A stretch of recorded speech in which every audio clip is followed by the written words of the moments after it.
Hi, Simon and Doug back for a fourth time. So myth number four.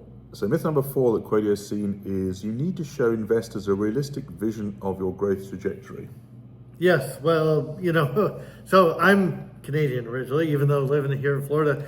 So I use a Canadian analogy because we're super good at hockey, not so much on anything else, but we're really good at hockey, So the hockey stick financial projections, that's a joke that VCs I've heard use very often. And so, if they think it's BS, they're going to call BS. And that's what you got to be very careful about. At the same time, you can't, go to a VC and say, hey, I want to get a 33% IRR, because then they're going to say, geez, we need people that are going to do something groundbreaking, and 33% is not groundbreaking. Sorry to say.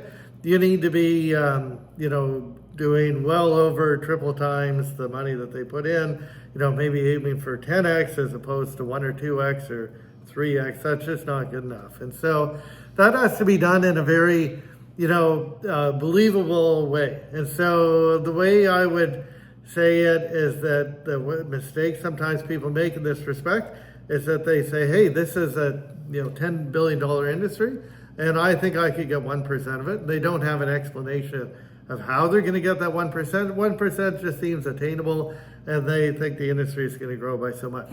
That doesn't work very well. Much better to describe your financial projections and your growth trajectories from the ground up. So you need to explain what you're doing, how you're going to generate a single sale, walk people through the process of how that makes your business stand on its own, and how that's going to grow and change things going forward. Don't do the bottom down, must do the top up, and do it in a way that it makes it desirable for the VCs to invest in you, but not in a way that's overly hockey stick-like.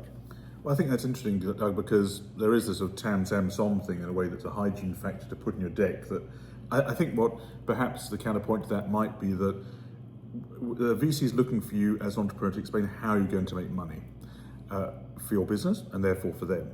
And how you're going to generate sales. Do you already generate sales? How do you generate sales? How will you grow? And so the scalability and the market size is important, but it's about explaining your business model, I suppose, and how you generate cash. And that maybe how you generate cash now may not be how you generate cash in the future. No. But the thing about the TAM, kind of the total addressable market kind of concept, though, is about scalability. So this relates back to team as well. We talked about before one of the earlier myths, which is that not only should there be a market that you're capable of getting, but that has to combine with both the product and the team that's capable of executing to get there. So all those stars have to align effectively to make a business succeed.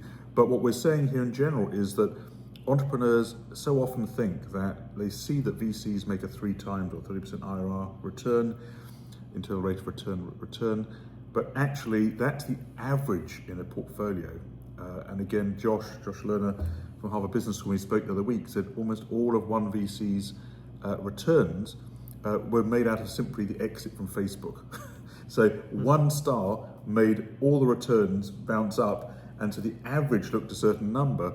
And what that masked was outlandish returns on 1 or 2, very high returns on 1 or 2 in portfolio companies, and a lot of laggards within there. But just because there are laggards, they're not going to back you if you identify yourself as being a laggard. They just understand that you may shoot for the stars, but not reach.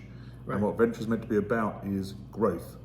Absolutely. Yeah, we agree wholeheartedly. Thanks, Doug.